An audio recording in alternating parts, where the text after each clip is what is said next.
Hello, and welcome to AV Cyberactive. Hello, in this course I will discuss IT supply chain security followed by deploying Linux updates and configuring a Windows Server Update Services or WSUS host. Next, I'll discuss object-oriented programming, otherwise called OOP, and how this relates to insecure deserialization attacks. Moving on, I'll ensure file integrity using file hashing in Windows and in Linux. And finally, I'll use the OWA Dependency-Check tool to verify that publicly disclosed vulnerabilities are not present in a project's dependencies. Let's get started.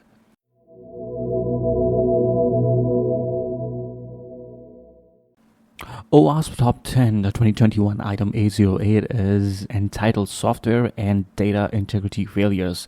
We need to make sure that we know which item exists in our IT supply chain, so we have to be aware of IT supply chain security.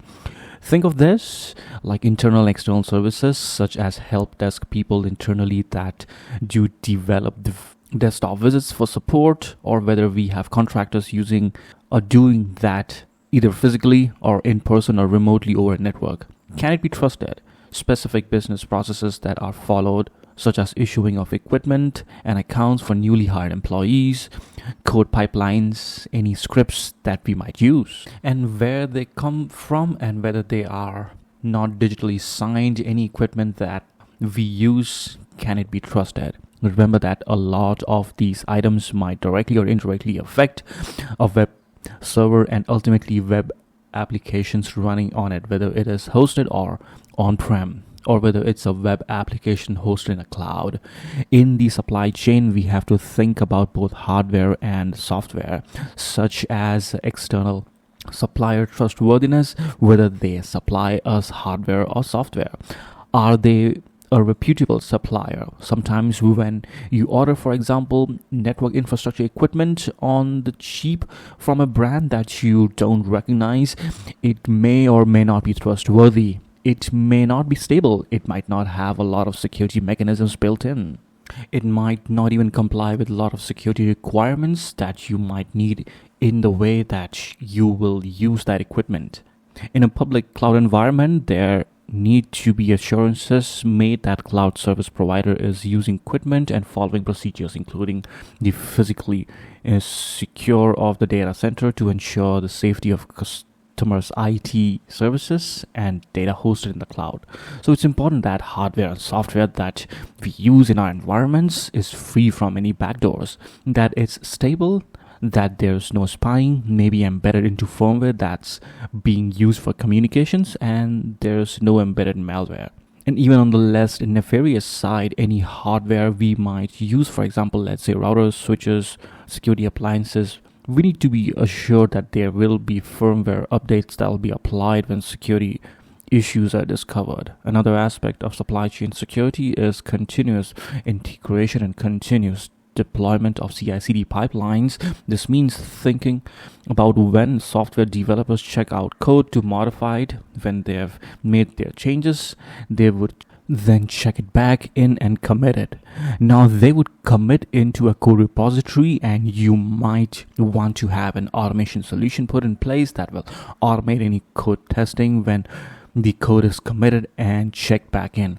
Otherwise, we want to make sure that our development environment itself is not compromised, such as servers that might package up or deliver or host software for users to get access to, even to download from a website. And of course, we want to make sure that developer systems themselves are fully patched and hardened.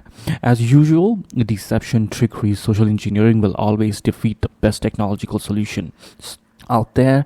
One way to infect the existing CI/CD pipeline, such as infecting a developer's station itself, would be by sending a phishing email message. Here we have an example of a reward sent in an email message that you can click on the links to crack eggs to see what your reward is. Now, first of all, if you are not a customer for this organization, if, for example, you examine that the email address in front line, if it doesn't look legitimate, for example, here it supposedly is from Kohl's, but there is no way that there's true and authentic. You've got some obfuscated email address at @gmail.com. This is not a real message from Coles. And if I hover over any of the crack buttons to crack the egg of my reward, so to speak, it's pointing to a strange URL. This is trying to trick me into clicking one of these crack buttons, which could do something like infect my machine. The best defense is user education and awareness about these types of security issues. Yet another aspect of supply chain security would be network connections. For mission critical workloads, we don't want to rely on a single internet connection if it requires internet connectivity. So you might be able to have multiple internet connections through different internet service providers. So if there is an outage from one provider, you still have a wired network link through a service provider. You might consider the use of dedicated network circuit switch, such as directly from your on-premises data center or to the cloud if you have that kind of need. Dedicated network circuits don't go over the public internet. They are separate. You might even have a redundant network on your internal network, whether it's a physical on-prem network or a virtual network in the cloud. You might also have services that can be filled over to running in your redundant network in case of an outage in the primary network. And then there is the issue of working with third parties like cloud security providers, CSPs, and making sure that they comply with the necessary security practices and requirements such as international security standards or regulations relating to data privacy. If you're going to be working with partner organizations on specific contracts, you need to make sure that they are following appropriate security practices that are required. If you're using a managed service provider or an MSP, basically if you're outsourced perhaps the monitoring and management of some of your servers, so some other companies taking care of them, how trustworthy are their practices and their employees? There have been known situations where there have been a rogue MSP employee that have gathered sensitive information from the customers' servers that they have entrusted to manage and have sold it off that data to interested other parties.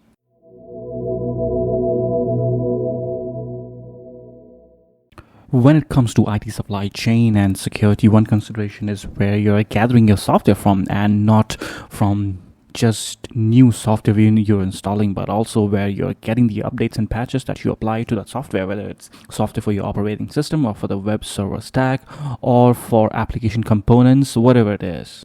So in my web browser, here's an example. I've navigated to Google Linux software repositories. Now this would be important if you want to have a trusted source from which you can install package and update them. Now I'll go further down below. There is a signing key here that is available so that you can verify the integrity of the packages that you're installing.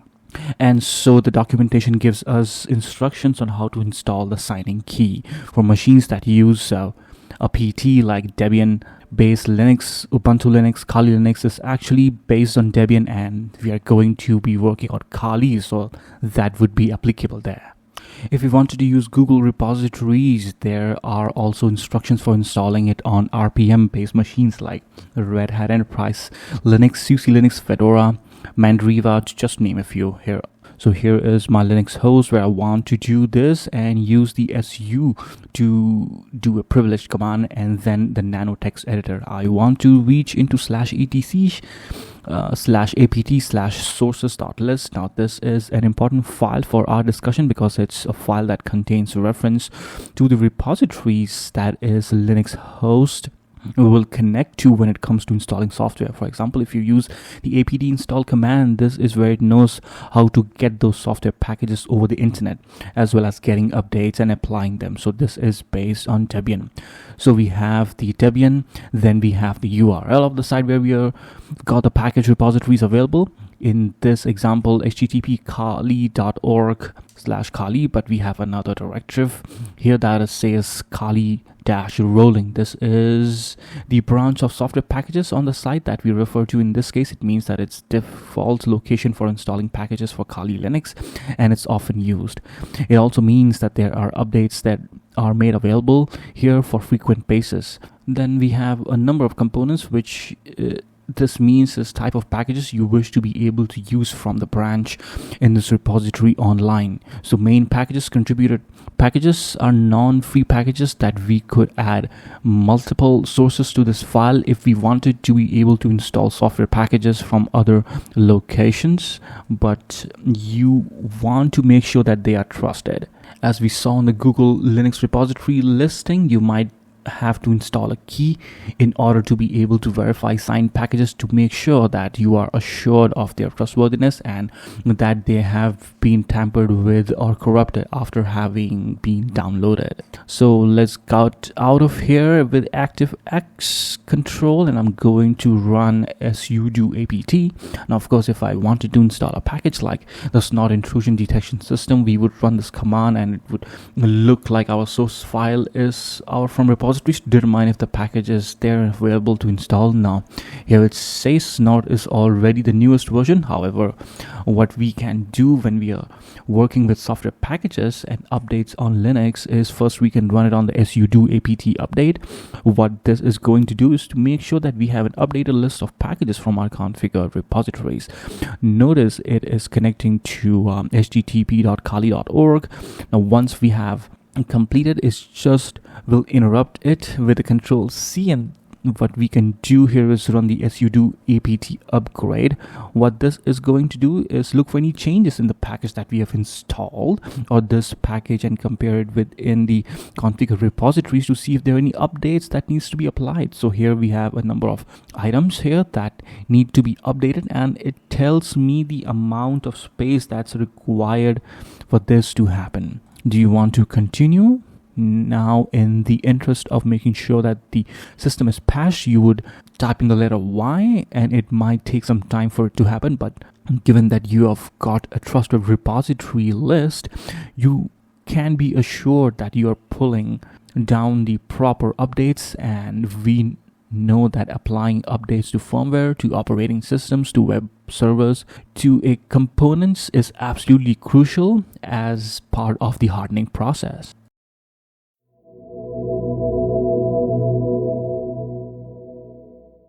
OWASP Top 10 for 2021 includes item A08, software and data integrity failures. Well, let's focus on software integrity, specifically on a Windows host or a server. We can enable Windows Server Update Services or WSUS update feature. That's going to be the focus here of this demonstration. Now, it's true that Windows operating system client and server alike out of the box these days will automatically pull updates periodically down from the internet, but in an attempt, instead of each individual Windows client server pulling down the same updates over and over again, especially if you've got hundreds of the same version of Windows 11 or Windows Server 2022, why not pull those updates down on an update server? Maybe test them thoroughly and make sure that they will work well, and then configure them to be deployed to a certain group of computers with specific settings that you would enable in group policy. That sounds like a viable solution. Now that's where WSUS kicks in, but what we need to do is we need to install WSUS components in Windows. It's available, but it's not installed by default, so I'll click add roles here and features, and I'm going to accept the defaults as I'll go down and to the point where I get to the list of server roles, because at the bottom of the list of roles it's alphabetical. I've got Windows Server Update Server. Now if I've got 20 Windows web server hosting web applications, so I'll probably don't want each one of them to going to the internet and getting some updates. They are running the same version of Windows operating system. And that's where we are using Windows WSUS, which means we can realize that the efficiencies can only be downloaded by those updates only, but then distributing them from the WSUS host internally to all the hosts that need it. So I'm going to turn the Windows Server Update Services. So I'll pop up and say, would you like these additional components, which also include administrative tools? I'll click on add features and I'll click next. I don't want to add these features that I've just added the WSUS role, so I'll click next, and I'm going to go to here by accepting the default settings for WSUS, and here it asks where we should store the updates on the Windows Update Server. So maybe I'll specify d:// WSUS updates, and then I'll click next, and I'll click next install. We're installing WSUS role, but we're going to need to go and configure it in order for us to be useful in securing the environment and applying patches in a timely manner. Once the installation is complete, I'll click close, and I've got a little alert over here that tells me that some post-deployment configuration on WSUS update service is required. No problem. I'm going to choose launch post-installation task to further configure WSUS.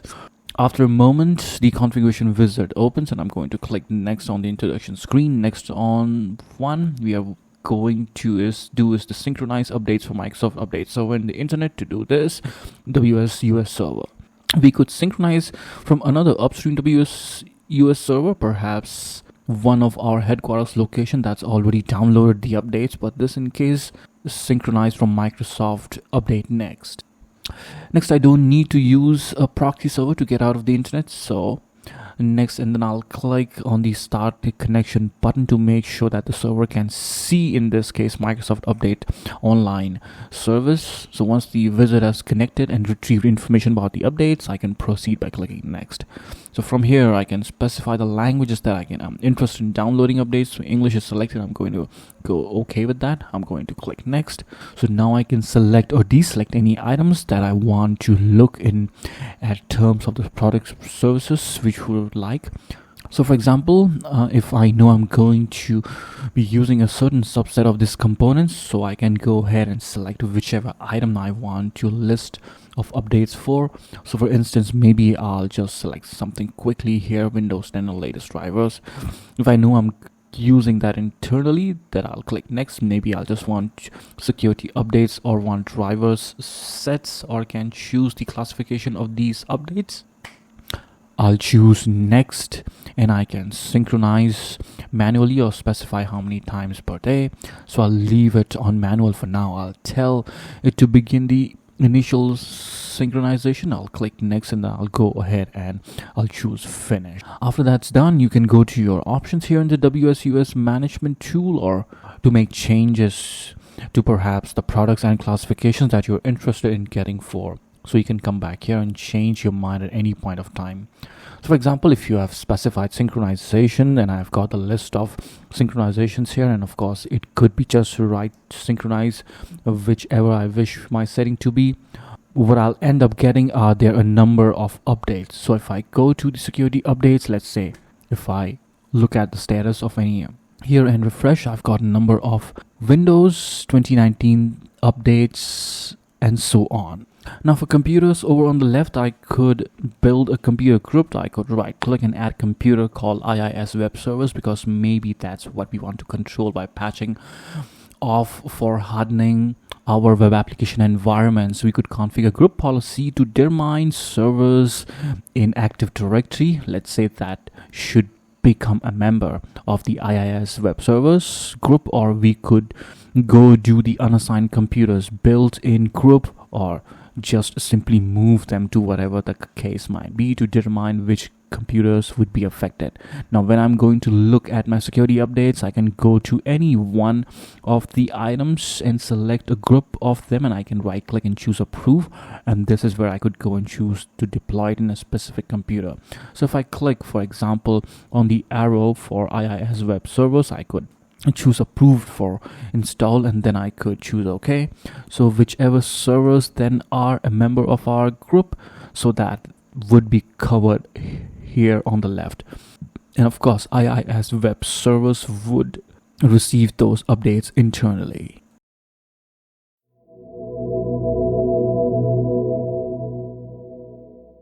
Object-oriented programming, otherwise called OOP, is nothing new, and it's a standard for writing code using a language that is object-oriented. What does that really mean though? Because it's definitely preferred. Well, let's dive into it, shall we? First of all, traditional programming languages or scripting will result in string outputs. So if you get a list of files in the file system, or if you get a list of user accounts from LDAP service, some languages will basically treat that as a bunch of string output that you have to parse and manipulate to get what you really want. Object-oriented programming is different. Instead of simply resulting in string output of all time, depending on the nature of what you are doing with your code, it can result in an object or an object collection for output. For example, if you want to retrieve a list of running services on a Windows computer and then return list of services for collection, it's a collection of objects. It's each of those service as an object. For those objects can be manipulated by calling upon methods or function against that object. We'll talk about the methods and properties and object a little later. On the screen here, we have an example of Linux bash shell script working with a variable to store a weekday and then using the case statement to test the weekday to see if it equals to something specific like Monday, Tuesday, Wednesday, or Thursday. Now, this is fine and there's nothing wrong with this, but in this example, it really becomes an exercise of string manipulation, managing the output and trying to extract the specific part of the date. So that would result in a weekday. With some object-oriented languages, the weekday can be extracted as a property of the current date. You refer to the object which would be a date of item with a dot, and then you call upon the name of the property and it would return the weekday, either a test string or numeric value. Otherwise, here in Linux, we have to extract it by manipulating text. And as we said, we are going to focus on objects, methods, and properties. Now is the time. So an object is an programming entity in memory, such as Windows service. Now you might say, well, I've got some programming experience. Is that not just a variable? It could be, but it's a different type of variable.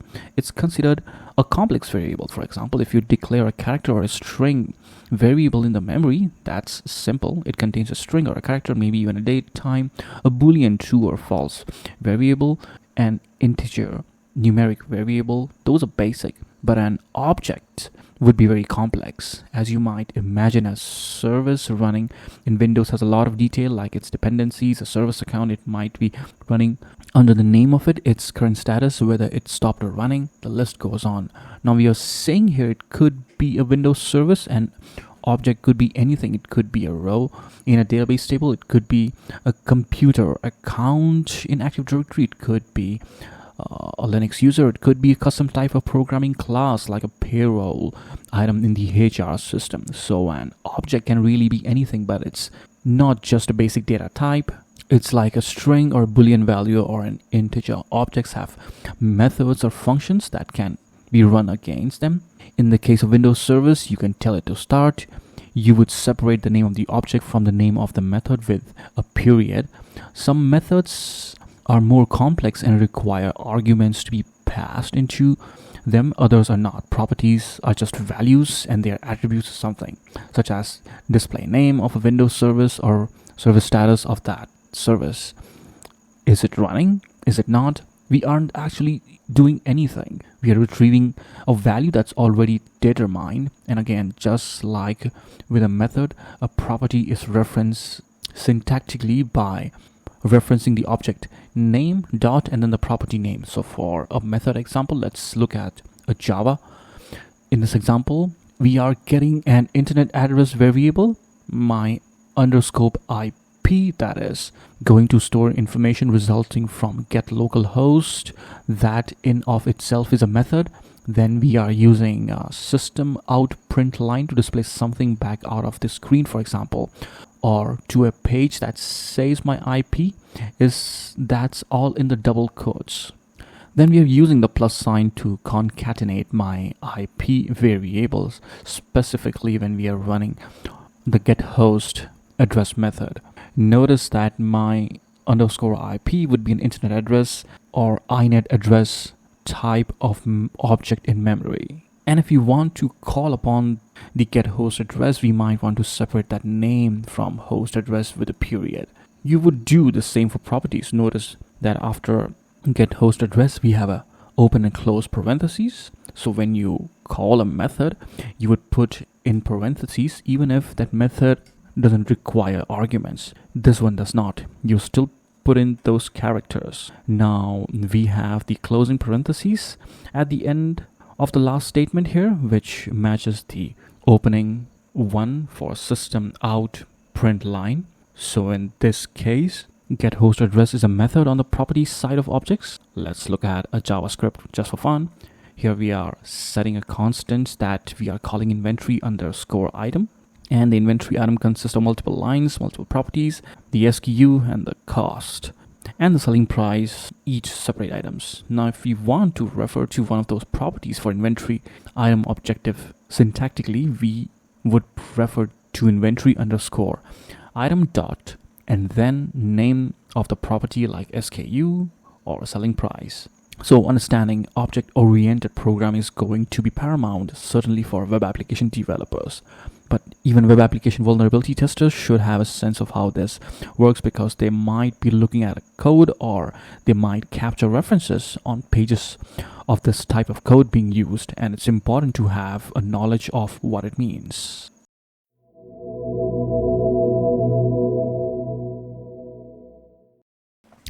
Insecure decentralization attacks are related to object-oriented programming. So this is a programming concept. What it means is that when we convert an object into a format for storage or for transmission over a network, we are serializing it. Now, serialization is something that's called marshalling if you are using the Ruby language, or if you are using Python, it's called pickling. And with pickling, we are talking about putting vegetables in jars and with vinegar. We are talking about serialization memory object into a different format. So the reverse process is possible. Of course, by deserializing an object, it means tackling an object stored reference of an object and creating a memory object from it, such as after it has been transmitted over a network. That's called deserialization, or if you're using Ruby, it's called unmarshalling. Now, if deserialization, this creation of memory object from a reference, isn't properly done, it could result in remote code execution. So let's focus for a moment then on object serialization. We know that an object is a complex item stored in memory, so it's not simple like a text string or a number or a date and time. It might be an entire row in a table. It might reference a daemon running on Linux. It could be a user account from a server. So the object would have potentially many properties and many methods. So with serialization, this memory object is written to a file, whether it's an XML format or a JSON file for storage, or it might just be serialized in memory so it can be transmitted over a network. Now, the way that this works is that we get the reference to the object, and the current state or current values of its properties are remembered. However, object methods, which are active functions that do something to the object, they get stripped when you serialize the object, because they don't represent the state of anything to the potential of something to happen, but that gets removed. So the properties are left intact. The object methods are removed. Now, the specific details and syntax on serialization objects will differ from programming language to another. Now, if you're using Python, for example, you would pickle it. You would pickle the object. It's for serializing and for deserializing memory objects. So in Python, you would call pickle.dump, and you would give it the object that you want to dump and the file you want to dump it into. Remember, object methods would be removed. Here we have a screenshot of Microsoft PowerShell. The first statement is creating a variable called $remote_services, which will store the result of anything invoke in -command. Invoke command allows you to run a command on a remote computer over the network, not locally. So we are telling it that we want to run get service on a computer, but over the network at 192.168.4.24. Now, the second statement here in PowerShell, we are piping our variable using the vertical bar symbol and get member, and we are telling it -type method. In other words, show me methods associated with my remote services variable. Even though it says type name is decentralized, this is actually a serialized variable. We only have two methods down below, and they are standard and generic. Get type for getting the data type and converting something to string. Believe me, a service in Windows has many other methods and properties. Properties aren't the issue. Serialization removes methods. Now, if we had run to get service PowerShell statement locally and then piped it into the member, we would have quite a different listing.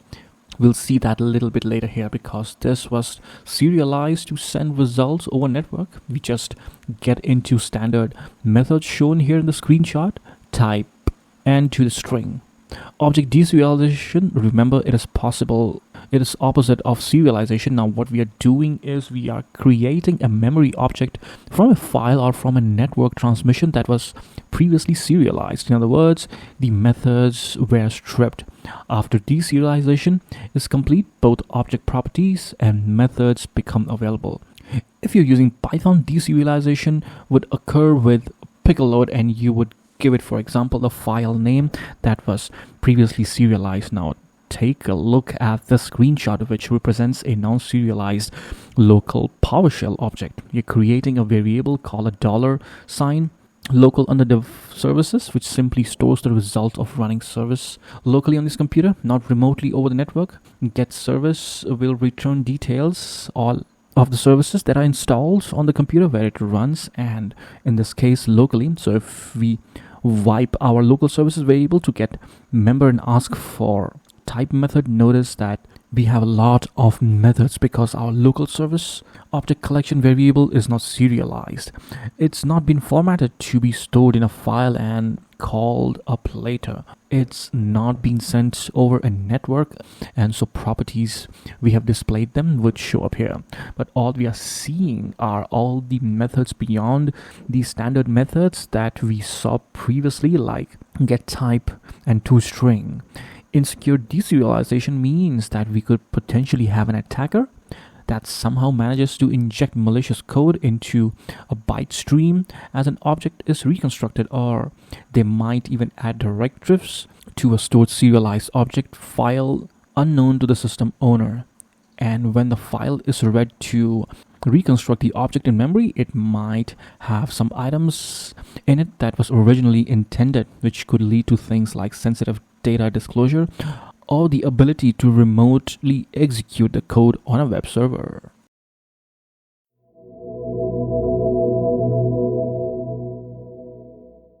So what can be done to mitigate insecure decentralization attacks? Well, we know that serialization, we are converting memory object into a format for it, either to be stored for later or it's transmitted over a network. So with deserialization, programming objects are reconstructed from that saved file or network transmission. The potential problem is that malicious content could be injected as the object is reconstructed, and so then that malicious content would be resident in memory on the server where deserialization occurred. So this means that we need to make sure that the code updates are always validated, network transmissions are always validated, perhaps through digital signatures, and user input is validated as well to make sure what was supplied is what was expected, and even sanitized or removed special characters where they shouldn't be used. Now, back in 2017, the Apache Sturz exploit was a big problem that resulted in the disclosure of financial information of millions of people. And one of these flaws was an insecure decentralization flaw in the Apache Sturz Java module.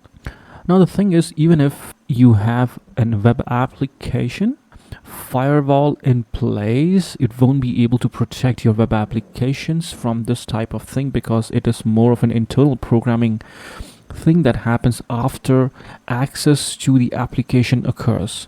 Basically, web application firewall don't really have a lot of control over runtime execution. Pictured on the screen, we have common vulnerabilities and exposures, or CVE, website listing decentralization problems. You can search the CVE website looking for the latest issues to see if they apply to components used in your application. Of course, you can also subscribe to things like Twitter feeds or get email newsletters sent over email addresses so that the information comes to you. Either way, it's important to keep myself up to date with the latest vulnerabilities. Another consideration for web application developers and web server managers is to disallow deserialization or remote code execution, perhaps create isolation boundaries so one compromised application container can prevent that compromise from spilling over to other containers. Other mitigation techniques can include allowing deserialization only from hardened and trusted sources. Of course, this means that we have to trust them to be hardened and to not have compromised. That's why we have entire ecosystem of our web application really needs to be secured to truly have a secure web application. It's not just the web application itself or the server in which it runs. Some programming languages will also allow you to use deserialization functions so that they should be used as a part of secure coding. And we know that the objects can be transmitted over the network. They get serialized first and then deserialized on the other end. Well, one thing to do is to establish trust between communications entities over a network to be enabling digital signatures. Here in our diagram on the left, we have got our server 1 on the 2, and on the right we've got our server 2. So perhaps these two servers are involved in the application. So server 1 can send messages to server 2 like serialized objects and perhaps digitally sign those transmissions. Server 1 would use its private key to digitally sign the message, and for confidentiality, server 2 might even encrypt this message. So you can digitally sign and encrypt the same transmission at the same time. Now encryption means that server 1 would have to possess server 2 public key. Now when the server 2 receives this transmission, it will use server 1's public key to verify server 1's digital signatures and will decrypt the message using its server 2's private key. So in this way, we are securing the telecommunication stream, which reduces the attack surface when it becomes to the potential for insecure deserialization and the injection of malicious code. Another mitigation technique is to detect when these type of vulnerabilities are being checked for or are being exploited. Here we are talking about using the snort intrusion detection system, or IDS, specifically the configuration of the file rule that will notify if the Apache Sturz vulnerability is in the midst of being exploited. Now the great thing about the tool like Snort are that there are plenty of these rule sets that you can download and apply instead of creating them all from scratch. And as there are new vulnerabilities discovered, there are new rule sets created for Snort that can keep up to date to your intrusion detection system or your ID's host. Now bear in mind that when vulnerabilities such as with Apache Sturz are discovered, updates are normally made to address the issue and close that security hole. So upgrade to the latest version of the component like Apache Sturz to make sure that your web application, if it's using that type of component, is not vulnerable. This means keeping them up to date with the latest vulnerability patches and applying them on time.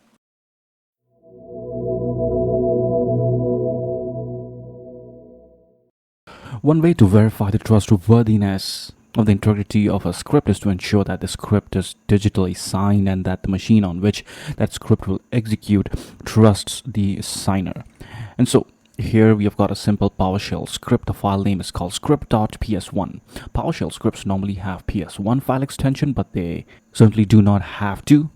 The script is only doing one thing. After clearing the screen, it is getting a list of services with get service PowerShell command, which after a result of which is normally a list of all the installed services on the local host that comes along with all their properties. We are piping that with our vertical bar or vertical pipe symbol. We are piping that to where dash object command led. Now where dash object is an alias symbol here of a question mark, which means where dash object, and then within opening and closing curly braces, we have an expression of what we want to filter out. What we're going to do is what we are saying we want the status of service to equal -EQ is the operator running. Now notice we are referring to the status. We are calling upon the dot status property, but of what? Well, $_ we have to bear in mind that the PowerShell is object-oriented. Get service returns an object collection, and that's a collection of services. But what we need to do is to evaluate each individual service within that collection. We need to basically loop through them. Well, a built-in way to do that in PowerShell is that when you pipe a collection to another commandlet, and if you're using $_ built-in placeholder variable, that's like looping variable. So if you get service returns 100 services, we pipe it to expression. Well, the very first thing that returns in the services reference with $_ we check its .status property and see if it equals running. Then we go to the next service in the result of get service, and we test its status to see if it equals the running, and we keep going to the entire returned result to get service. So that's all the script is doing. What we are going to do is we are going to test how this behaves when a machine will not trust a script unless they are digitally signed, and then of course we'll all digitally sign it. Here in PowerShell on my host, I'm going to run the execution policy. This is unrestricted. What this means is that any script from anywhere I can run on this host, it'll be trusted. Well, I really don't want that. So I'm going to do is I'm going to run a set execution policy, and I'm going to get it all signed. It says, are you sure you want to do this? And I'll press A for yes to all. Now I get an access denied message. Well, why would this be? Well, it's because I need to make sure that when I start PowerShell, I'm running it as an administrator. The word administrator is not in the title bar. So I'm going to exit out, and from start menu, when I go to run PowerShell, I can choose to run it as an administrator. So that's what I'm going to do is in this case, okay. Now we have administrator in our little bar. So we are going to do this again, set dash extension policy for all signed, a yes to all, and it's done. Now if I get execution policy, it returns all signed. Okay, so scripts need to be signed for them to be able to be run. So if I change directory into scripts to do a dir, there is our script 1ps1 file we looked at /current directory is what I'm referring to here. I want to run script 1.ps1, and it says cannot be loaded, can't run it on the current system.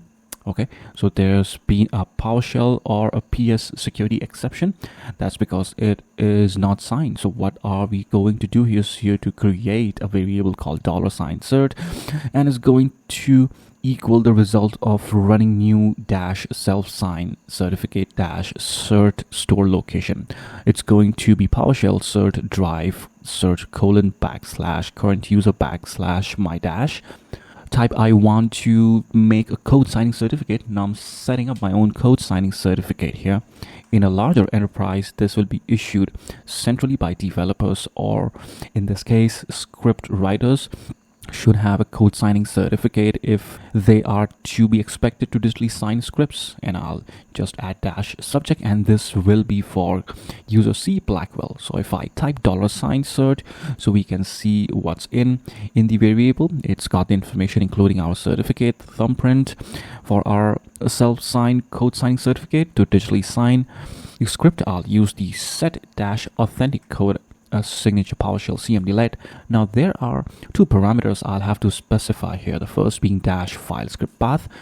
I have to point to the path of the file name that the script in question that I want digitally signed, and I need to tell it to the certificate to sign it. I do that with -certificate. In this case, I'll pass it our $sign search variable, and I'll press enter. After having done that, if I open up my PowerShell script, I see I still have the original script statement, but when we have a signature block that begins and continues all the way down through. So now the script is digitally signed. So let's try to run it again. So I'm still in the script directory. So /current directory script.1ps1. Now I'm getting another error. It says certificate chain process but terminated because the root certificate isn't trusted. Well, I'm going to run MMC, the Microsoft Management Console. I'm going to go to File, Add, Remove, Snap-in. I'll want to add the certificate snap-in for my current user account. So let's take a look at what's happening here. If I drill down on the certificates for the current user personnel, here's the C Blackwell code signing certificate, but it says that the California root certificate is not trusted. It says to enable trust, install the certificate in the trusted root certificate authority store. Okay, so I'm going to right click on that certificate, all tasks, export next. I don't need the private key exported for this purpose. I'll leave the default file type, and let's say I'll put it in C:\scripts and call it trusted root. I'll click next and finish. The export was successful. So in the file system, there's our trusted root file. If I double click on it, I can choose to install the certificate. I'm going to choose a local machine. Next, I'm going to place all the certificates in the following store, and I'll click browse. I'm going to choose the trusted root certificate authority. Okay, next finish, and it says that the import was successful. So if I go back to MMC, remember we are looking at the code signing certificate for C Blackwell. Now if I double click, it is no longer states that it doesn't trust it. Excellent. Well, that should mean that all writes that the script will be allowed to run, correct? Let's try it out to verify that is true. So back here in PowerShell, let's just use our up arrow and try to run our script again. So in PowerShell, we haven't installed C Blackwell as trusted publisher, but that's okay. It says, do you want to trust this? I'm going to press the letter A for always, and it ran. It's only showing us our running services. That's what our PowerShell script does. Let's try to run the script again. This time it runs seamlessly. Now, naturally, it's a lot larger enterprise environment. You're going to have to make sure that the issuer of code signing certificate is trusted by devices. In a Microsoft environment, you might even push that out using group policy in an Active Directory environment.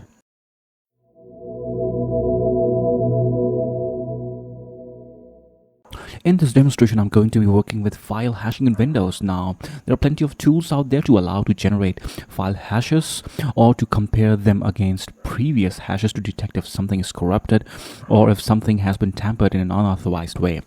I'm going to do it using the PowerShell. So on my computer, in a folder called C drive testing, let's do dir here. I've got 3 files, and I've got a JPEG file called doggy.jpg.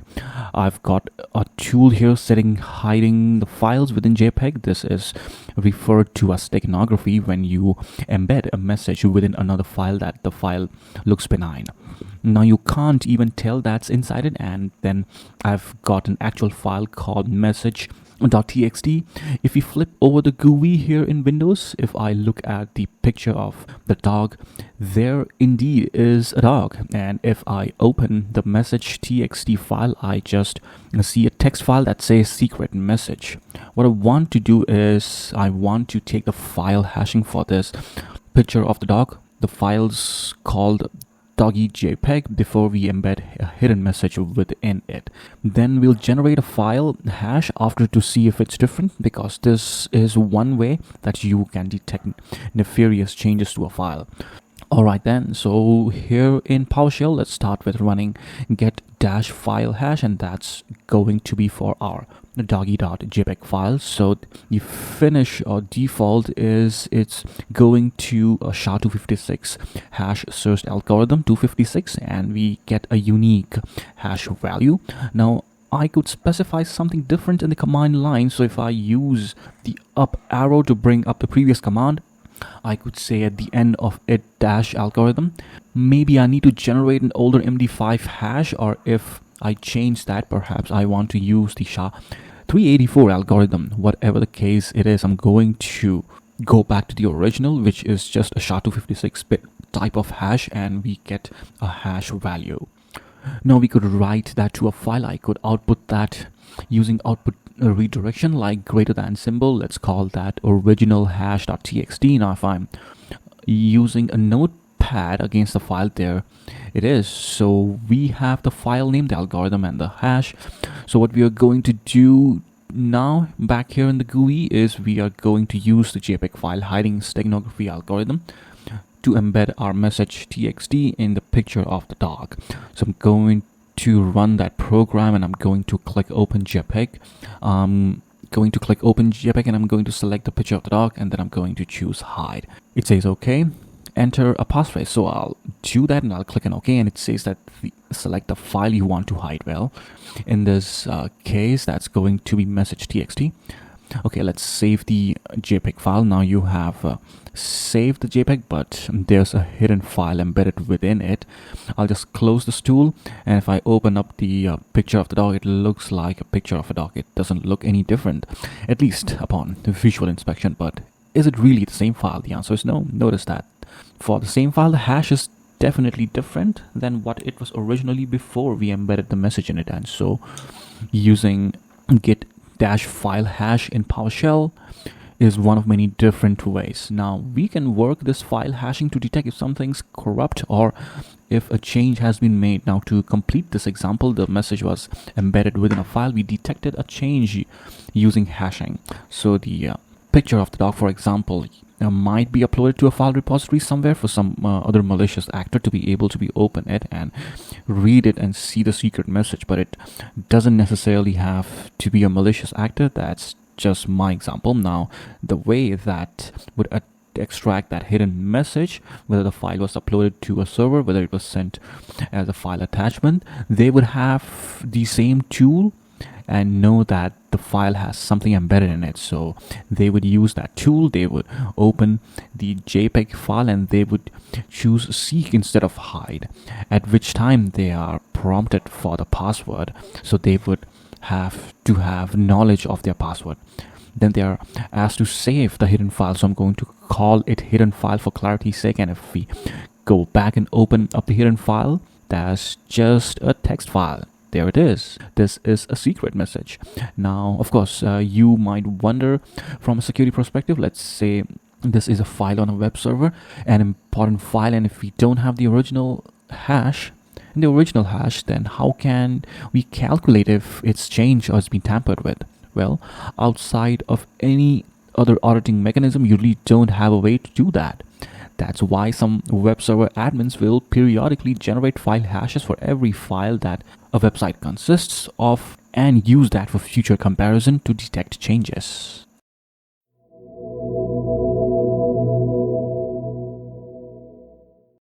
In this demonstration, I'm going to work with file hashing in Linux. So I'm here in Kali Linux and I want to work with file hashing because I want to have a way to detect if the file was changed. Now, whether the file was changed legitimately or by an unauthorized user, or perhaps maliciously by an unauthorized user, or maybe we're talking about transferring files over a network and making sure that the files were not corrupted during the transfer process. Now, comparing the original file hash of the file on the server with the one we have downloaded to make sure that they are the same, because if anything is changed, the file hashes will be different. So I'm here in Linux and I'm going to change the directory to my home directory, which is ~/documents, and I'm here. I've got a couple of prepared files, one of which is called the sample file 1.txt. Let's cat sample file 1.txt. This is just a file that contains text that says it's a simple file 1.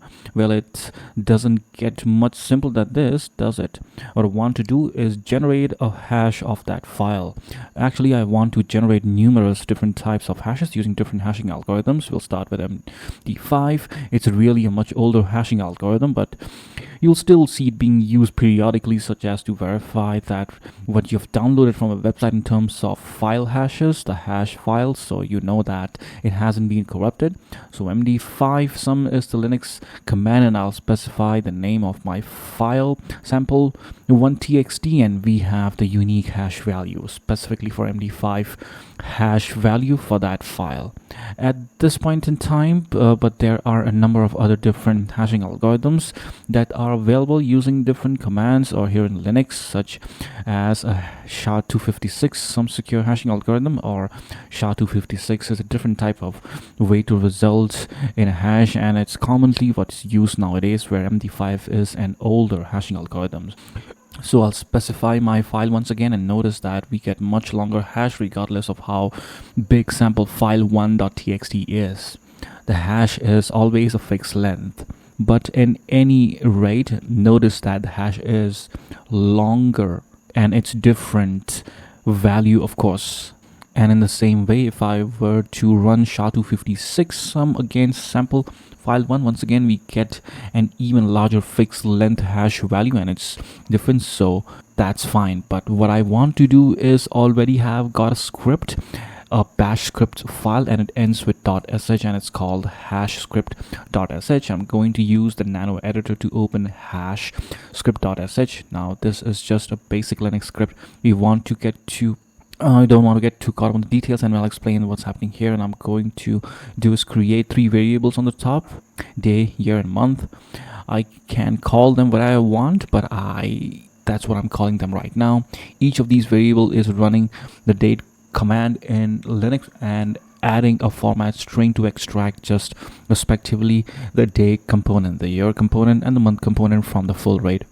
Notice that the entire command after equal sign is enclosed within a backtick at the beginning and the backtick at the end. That is not a single code and it's a backtick character. Usually you get that by pressing the tilde key on your keyboard, usually towards the upper left on a US layout. At any rate, the next thing I'm going to do is I'm echoing some text here. Specifically, I'm literally echoing SHA-512 hash value. Then I want to put in the month, the day, and the year. And notice that when I refer to my variable, I prefix them with the $sign here in the bash shell environment, and then I'm using my append output redirection symbol, which is 2 greater than signs together, and I want to append to a file called sample file 1_hash and _history.txt. If that file doesn't exist, it'll be created. If the file exists, it'll not be overwritten. We'll be adding to the end of it. So what we are doing here at the end is just a little header that says SHA-512 hash value and some date information. Then I'm actually running SHA-512 sum against sample file 1txt, and I'm appending that to our sample file 1# history.txt, and I'm echoing the new line character. So kind of like pressing enter, and then I'm appending that to the same file. So this is a way to have a script where you could just run the script and it would keep a running record of the hash value of a file at running points of time. That would be cool. Let's Control X out of here, and I don't want to save this. I really haven't made a change to it. First thing I'll do is if I run the LSL long list thing, and I'm going to have to make sure I add the execute permission for this file. There is no execute permission set, just read, write, read. So I can just do that easily here with chmod change mode, and I'll just say +11 want to execute for everybody. On a file called hash script, if we do an LSL again, it looks like the execute permission is available for anybody that wants to be able to run this, and of course you need the read permission too. Otherwise, how could you read the contents of scripts that you're trying to execute? But that's a file permission thing. Okay, let's run our script on /current directory. It's called hash script.sh. Well, looks like we have some kind of syntax error and not found. Well, maybe I missed something in that file. Let's change the echo line in the bottom here to just echo, and it double quotes. We will have our line /n shown here. Control X to save that. Yes to write it to the file, and let's give it a go. So I'm going to run our hash script. Let's cat our hash directory files. So we have got our header SHA-256 hash value with the same information from our variable. Then we have got the SHA-512 hash value for sample file 1txt, and it looks like we have got an extra line at the bottom. Let's modify the contents of the sample file and run the script again. So you'll end up sample file in the nano editor, and I'll add some text to change, and we'll save that out to the file we are going to run our script again. And we are also going to view the contents of our hash history. Notice we have got our SHA-512 value in the dates, and notice that the hash value is not actually different in second time because we had made changes to the file. Therein lies the purpose of hashing, and I need a way to detect that something has changed, whether it's a message over a network, or as in our demo, it could be a file in the file system.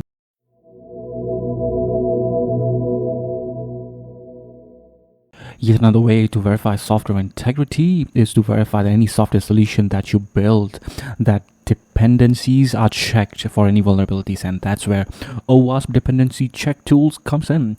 As usual with OWASP, this is a free tool and you can download it on a variety of platforms such as Kali, Linux, Mac, or Windows. When you install the dependency tool check, you run it against one of your software projects, and what it will do is will try to detect if there are any publicly disclosed vulnerabilities in your project at all, and it states that if it does find any, it will generate a report that links to the associated CVE entries. This sounds like a dream for software developers. Now, over on the right here on the OWASP.org page for this dependency project tool, we got downloads here. There's a command line of the dependency tool check. We have got essentially plugins for a variety of different tools, including Maven, Gradle, Jenkins, and there are some external resources that you can refer to related to this, such as GitHub, Bintray, and so on. So what I want to do is I want to download the command line of this tool. So if I click on the link, and it's downloading my dependency check zip file. So if I go to my downloads folder, I can then choose to extract the downloaded zip file, and I'm going to go ahead and extract it right here. This gives me a dependency check folder on which I've got a number of files and folders. And of course, there is a readme file. If I go to the bin location, this is where I've got the shell script, and I'm going to do this in Linux dependency-check.sh, and for Windows I've got dependency-check.bat file. Now what I want to do is I want to run the dependency check from Linux, so I navigated to the GitHub that side, and I can get a version of OWASP dependency check tool I downloaded. Specifically here it's the version 7.1.0, and it's a zip file, and I'm going to go to the Linux command prompt and download that. Now in similar fashion there in Linux, I can navigate, and in case the GitHub is a github.com page where I can download a version of dependency checking tool, in this case specifically if it's going to be version 7.1.0. So I'm going to go ahead and select the zip file and download it. I'll choose save file and OK, so the download is completed. So if I go into, let's say, my downloads folder for my current logged in user account, there's the dependency check zip files. I'm going to go ahead and run unzip. I'll specify the file name, so then I'll change the directory into my unzipped folder for the dependency check tool, and I'll go into bin here. Now we'll have the dependency dash check sh. So if I were to run /dependency check sh, we'll know that it's being recognized, that it's doing something. Okay, so I'm going to bring down or download an intentionally vulnerable application app, Matilda. It's the same one that's been used in the Metaexploitable 2 vulnerable virtual machine, and I'm going to do that by running su do git clone. So I'm going to clone the repository, and I've got the URL for Matilda Day application, and I'll pass enter. The result, if I do an ls, is that I've got the Matilda Day folder here. So I've got my dependency check tool, and I'm going to check the project dependencies for Matilda Day. Okay, so I'm going to run /dependency-check.sh. That's my shell script -s for scan. I'm going to the point to -Matilda Day. That's my project dependency. I want to check it. I'll now press enter. Now it says here that it needs a couple of CVE updates, so that might take a few minutes. The first time I run this on the system, once it's completed, I'll have it written the report on a specified location, in this case Kali home user account under downloads dependency check. So why don't we just navigate for that in the GUI here. I'm going to go to the file system and go to the Kali home user location downloads dependency check bin, since that's why I was running this, and there's my dependency check report HTML. Let's open that up. So as I go further down, it's showing me vulnerable dependencies for my application. So we've got some dependencies shown here on the left, and the packages that come from the number of CVEs that are reflected from these. Remember that CVE is a specific common vulnerability and exposure. So I scroll further down the report, I get the listings of those individual CVEs with an explanation of what the problem is, and of course some URL references for it. Now this is absolutely paramount for a software developer, especially if you're inheriting a custom developed solution that you didn't write, and you want to be able to periodically check that there are no vulnerabilities associated with any of those project dependencies.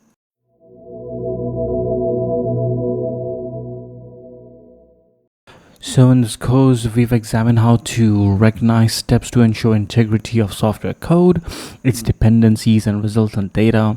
We did this by exploring IT supply chain security, and we deployed Linux updates. We configured a Windows Server Update Services or WSUS host. We covered object-oriented programming or OOP, and we mitigated insecure decentralization attacks. We digitally signed a PowerShell script with hash files in Windows and Linux, and we used the OWASP Dependency-Check tool. Let me know what you want to see next. Happy learning. Bye now.